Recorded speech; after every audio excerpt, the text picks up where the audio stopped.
Okay, welcome back. We're now going to take a worm's eye view of biblical history, beginning with the divided kingdom here, pictured here. The division, of course, happened in 930 BC as a result of Rehoboam, that is Solomon's son, inability to hold the 12 tribes together for a variety of reasons, mostly dealing with taxation and excessive corruption and power aggrandizement of the Judahites to the south. The 10 northern tribes break away and effectively found their own kingdom to the north under the leadership of one Jeroboam. Jeroboam eventually establishes a great capital in Samaria. That's pictured right here. And also, eventually, a cultic site develops in the north at the place called Bethel, pictured right here. I might add, much to the chagrin of the theologians in the southern kingdom of Judah, they, of course, being dominated by the Deuteronomic school, do not like the multiplication of sanctuaries anywhere. Their basic belief is that there should only be one sanctuary at the place Yahweh commanded, that is in Jerusalem, and that the multiplication of sanctuaries is very much the sign and precursor to spiritual idolatry. Okay, and that's one of the reasons why you see that sort of reaction, and that theological outlook very much dominates the books of 1st, 2nd Samuel, 1st, 2nd Kings, which tend to judge kings on either side based on how they handle the proliferation of the high places and the sanctuaries, which in Judah are kind of an ongoing problem, which various reform efforts try to curtail and to stamp out. Of course, since Israel is, of course, basically created in the mold of breaking away from the central sanctuary of David and Solomon at Jerusalem, the kings of Israel can do no right. Okay, the best that they can do is screw up a little less severely. Okay, in other words, they never really succeed in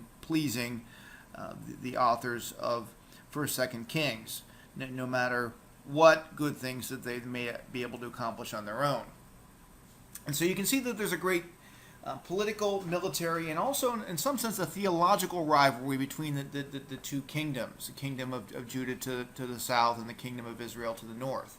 Keep in mind, the kingdom of Judah is centered at Jerusalem. It's sometimes called Judah. It's sometimes called Jerusalem. Kingdom of Israel at the north is often called Israel in the Bible.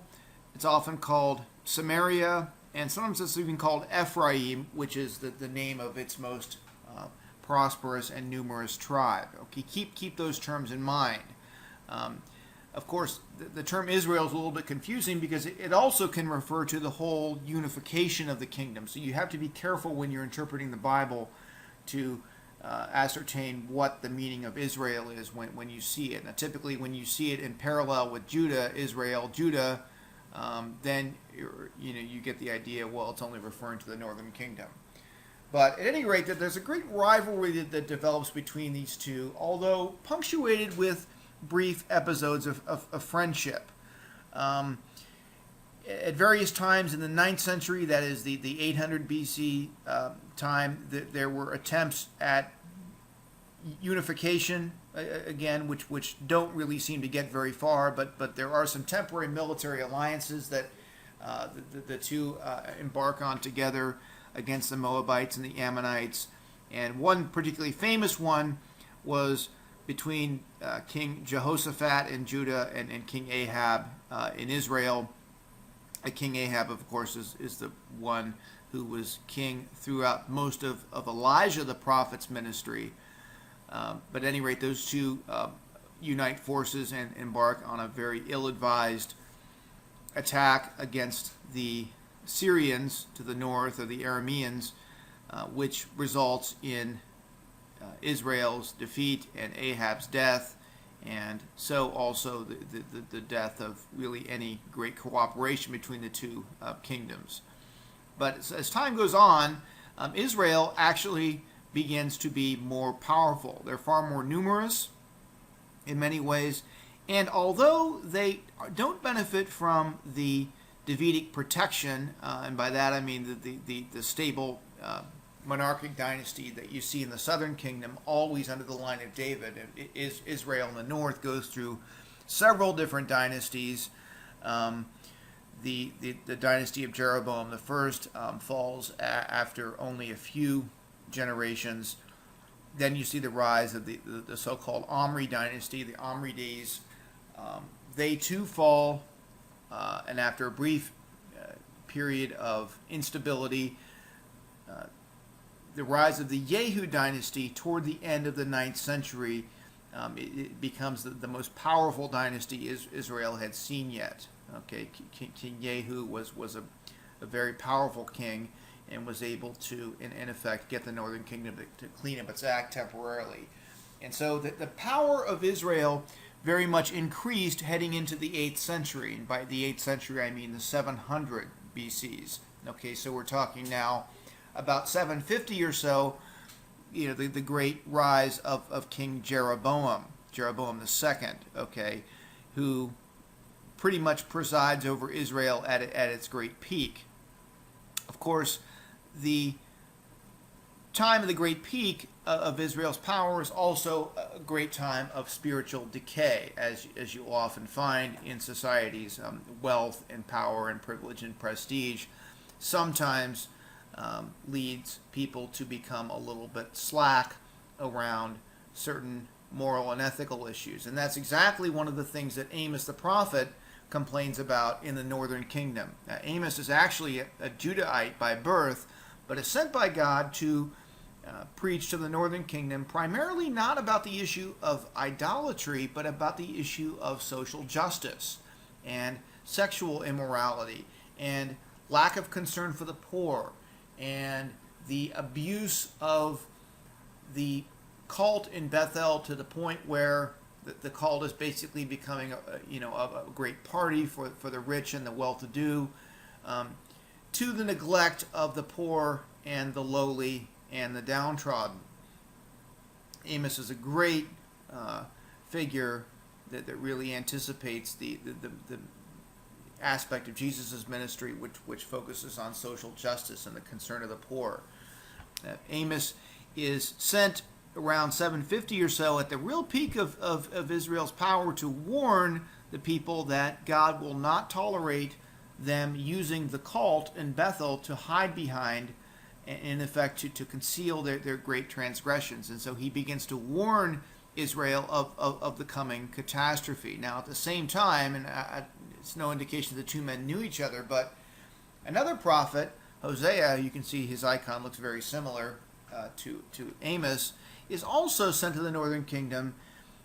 He, of course, prophesies famously through his great actions. Okay, he's married to the harlot Gomer, but of course his marriage is designed to symbolize Yahweh, the jilted spouse who is married to Israel, his covenant people, who has abandoned him through spiritual adultery. Okay, both prophets very much warn the northern kingdom of the coming collapse. And of course, the storm clouds begin to gather when the mighty kingdom of Assyria, and you can see Assyria to the north here, and perhaps we should show a better map of them here, begins to gather steam. Okay, Assyria, we should take a look briefly at them. We focused on Ashur, which was the great capital city of Assyria, but also notice the kingdom of Nineveh, the city of Nineveh, the great and mighty city. That's, of course, very famously where Jonah was sent to prophesy. And this is the great irony that he's sent to the most powerful, or one of the most powerful cities of the most powerful empire, who poses a great existential threat to Israel. And he's an Israelite prophet. And so that the great tension there is his lack of desire to go to prophesy to a people whose ultimately he probably sees as a prophet is going to be the undoing of his own people. But at any rate, the kingdom of Israel is becoming much, much more mighty, and this causes a number of different interesting developments in the history of Israel to the north and Judah to the south. Let's go back and look at that. So in this, there's a variety of sort of intrigue that struck up, okay, as we get into the 740s and the 730s. Both the kingdom of Aram, which is seen here, which is Syria, and the kingdom of Israel, and the kingdom of Judah to the south, okay, all are concerned about Assyria, okay, who's to the north here. Okay, and so there's a variety of ways of dealing with this. Now, the real plan of the king of Israel, who at the time is known as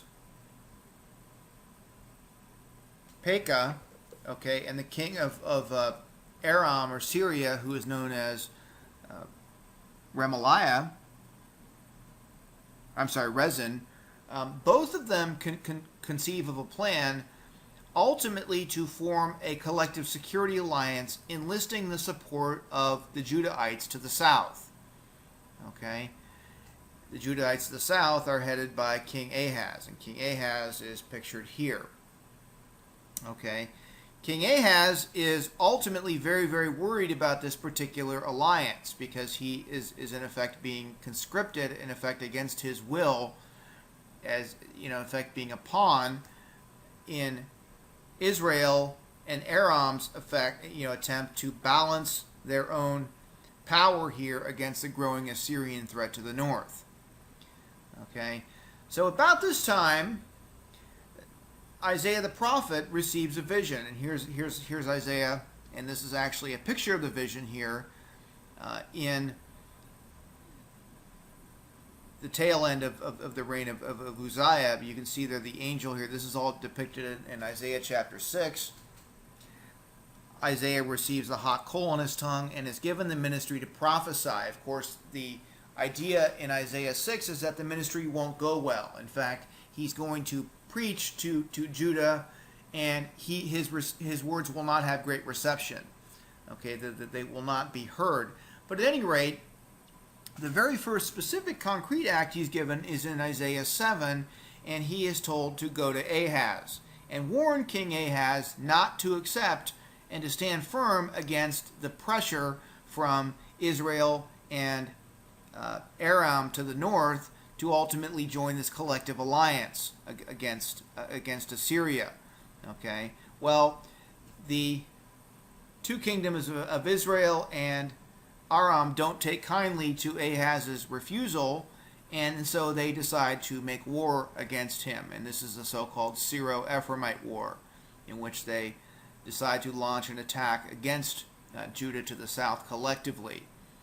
Okay, well, ironically enough, Ahaz is able to survive, okay, by standing firm against this alliance, just as Isaiah had told him. Now, we know from the book of Kings that one of the ways he was able to survive was by striking a deal with the Assyrians, okay, and in effect a collective security arrangement with them, which involved the payment of tribute and several other things. Okay, this enabled him to survive the Syro-Ephraimite invasion, this great alliance between Syria and Israel in the north.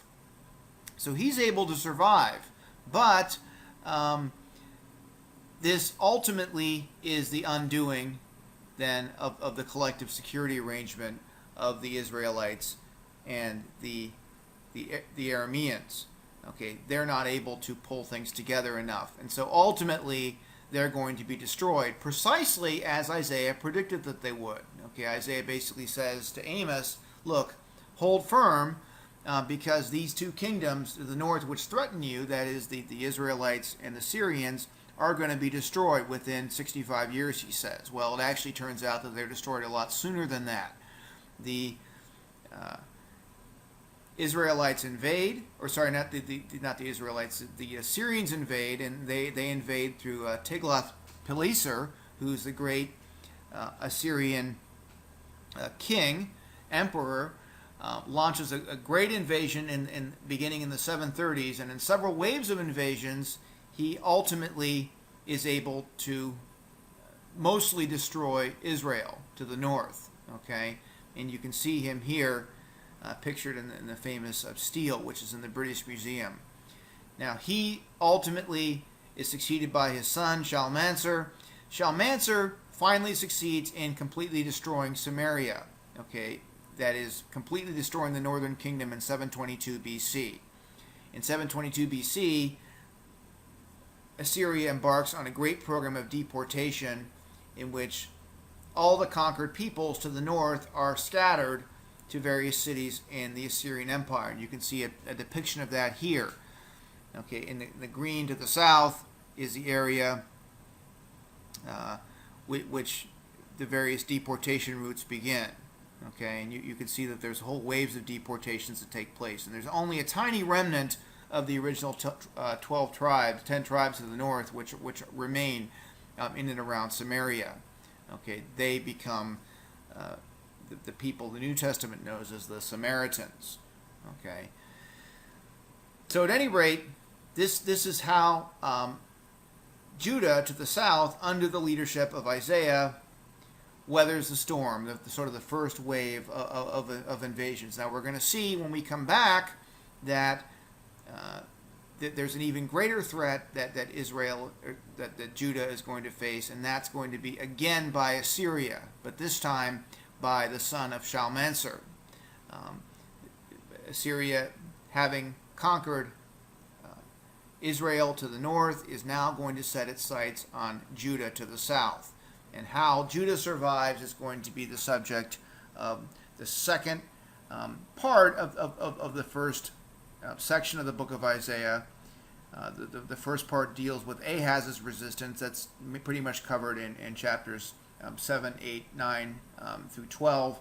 And then we're going to see that the second section is going to be the story of Judah's survival, narrow survival under the reign of King Hezekiah, okay, against Assyria's invasion of the southern kingdom, which is going to take place next. Okay, Israel, the northern kingdom, falls in 722 BC, but around 701 BC, just a little over a generation later, Judah is going to narrowly survive the same fate, and we'll talk next time about how that happens. Okay?